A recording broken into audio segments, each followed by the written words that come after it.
How did Molly Mae become arguably one of the most, if not, the most successful contestants that have come out of the Love Island show? With 7.5 million followers on Instagram and 1.8 million followers on YouTube, she is currently the Islander, which holds the most following. Hey guys, welcome to Reality Recap. In today's episode, we are going through Molly Mae's path and how she has achieved the level of success that she currently has. Molly Mae was born in Hertfordshire, with both her parents being police officers. In an interview, she said that she quite liked the fact that both parents were police officers, and was pretty around of that. Saying that her dad even came to some of her high school parties to stop them.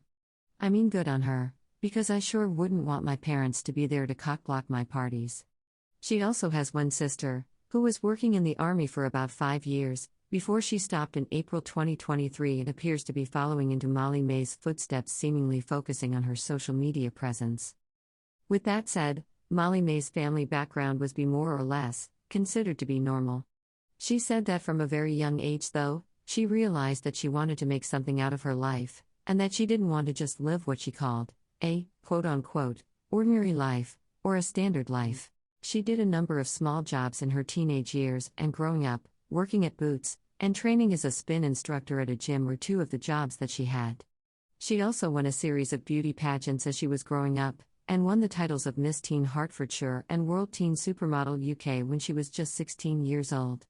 She also mentioned in an interview that she studied fashion, before then moving to Manchester. At that point she had already had some social media following that was growing organically, with 100,000 followers on Instagram, and just about 10,000 followers on YouTube. From her interview, she didn't know any particular friend that also had a similar level of following, and so it was truly organic. She mentioned that she had already worked with Pretty Little Things before Love Island, and you'll see, but Pretty Little Thing became a rather important deal in her post-Love Island life. And yes, she did write a book called Becoming Molly Mae.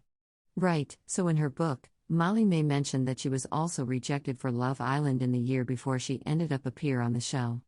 She'd also learned a few days before that she was going to be a bombshell, and so we are now in 2019, Molly Mae enters the villa. And I'll always remember this, but one of her very first dates was with someone called Tommy Furry. It was a little bit of an instant vibe between them two, to be honest. She came in as a bombshell, and they got along like house on fire. They had their share of quote-unquote tests, like all the Love Islanders love to call it. Other boys were interested in Molly Mae, notably Anton and Danny, but she made it clear that she was interested in Tommy. Then Tommy had more being into him. And they also had the ultimate test of Casa Amore, both remaining loyal. And during the show, they really were a glue to build a connection, to the point where they also became boyfriend and girlfriend, met each other's parents, and eventually were the runner-up of the show. Post-Love Island.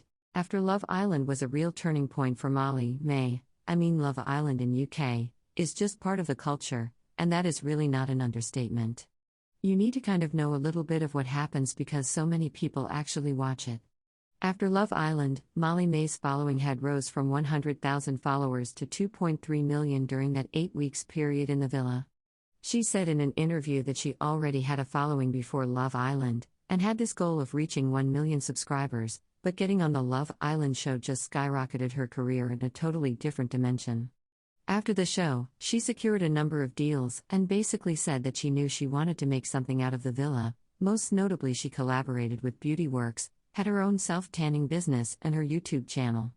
She mentioned getting a number of deals after the Love Island show, but allegedly turned out collaborations that would have paid more than her deal with Pretty Little Things, because she didn't think it was for her.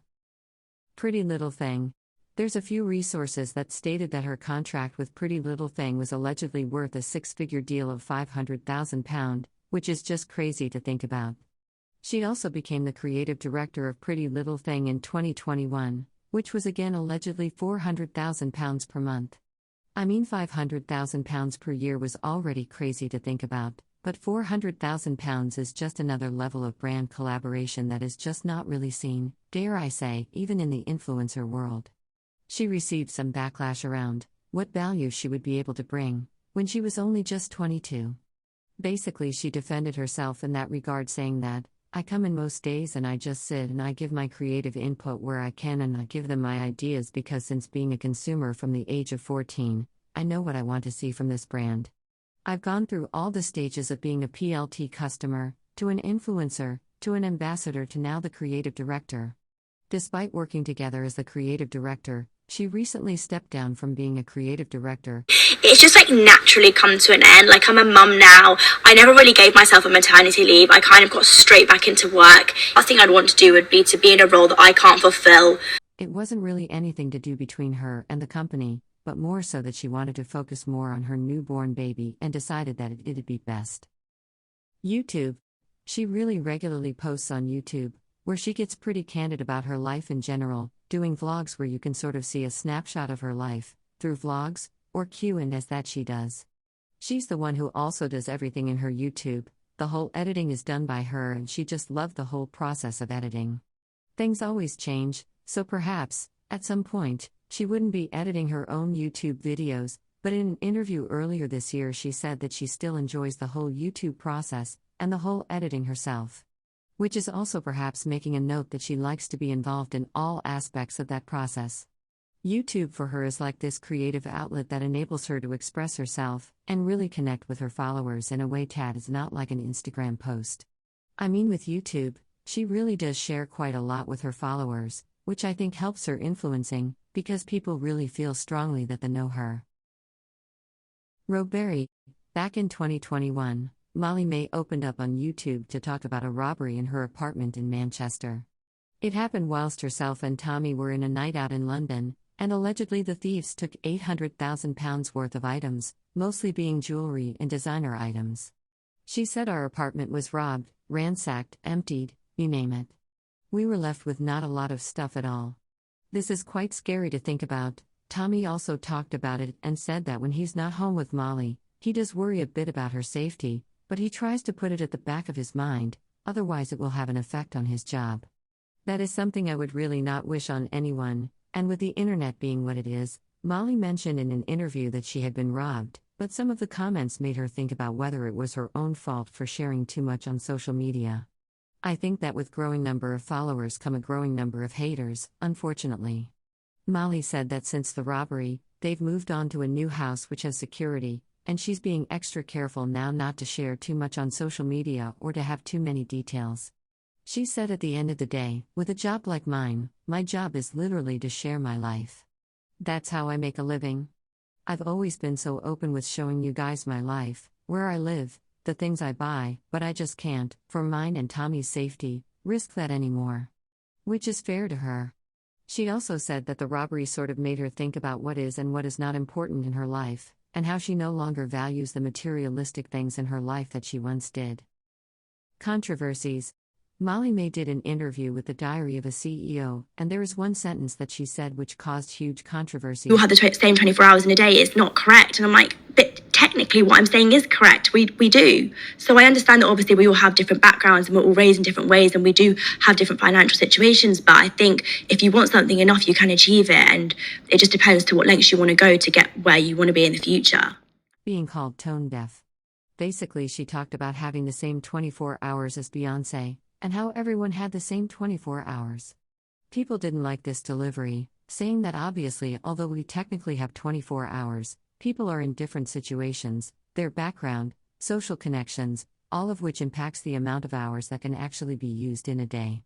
I think that people also perhaps didn't like that she didn't acknowledge the amount of privilege that she already had. And I get that, but after listening to the full interview, I think that with the existing cancel culture, and how people just generally are on the internet, you always have to add a number of layers of caveats before making a statement. I honestly think that overall her messaging was not ill-intended. Basically to work hard to where you want to go to, and how hard you work will impact on how far you get. I found it quite mind-blowing that people were giving her so much backlash because it is literally a quote that we hear everywhere. Anyway, she had a statement on her Instagram to apologize, saying, I apologize to the people that have been affected negatively or misunderstood the meaning of what I said in the podcast. The intentions of the podcast were only ever to tell my story and inspire from my own experience. Her host also defended the backlash, saying I've had male guests say what she said. No one cared. But when Molly says it, she's crucified. Crazy. And that's it. As for her love life, you would have guessed she is still with Tommy, still going strong, and they have welcomed their baby girl Bambi in January 2023. She also hasn't been seen giving so many interviews or being on podcasts. Her main source of sharing her own information is on her own terms, through her YouTube channel. I hope you liked this video. If you did, consider giving it a thumbs up. And let me know who else you would like me to cover next time. See you next time.